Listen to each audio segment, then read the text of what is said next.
Okay, today we are going to be changing the water filter on an Elkay EZ H2O drinking fountain. Again, we're working on an Elkay EZ H2O drinking fountain.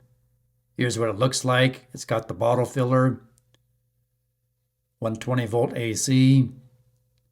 You can see the orange filter status light is on. In a little while, it would turn red if you don't change the filter. I'm going to start by removing this cover, turn the power off for safety. There's 4 screws that hold it on, and there's the filter. On the left-hand side, it's a 1/4 turn filter cartridge.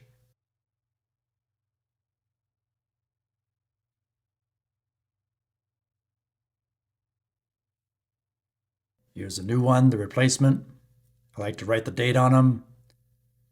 Careful with this O-ring under here. You don't want to damage or nick that O-ring. That's what creates the seal.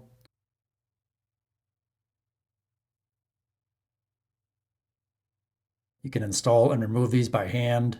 They're pretty easy. Basically a 1/4 turn or 1/2 turn, and then pull down, it comes off. And then push the new one up in there, and then turn it. 1/4 turn, there you go.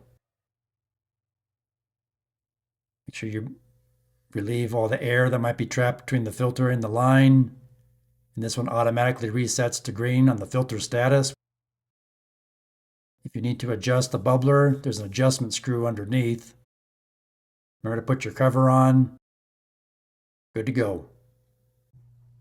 Please like, share, subscribe, leave me a comment, and thanks for watching.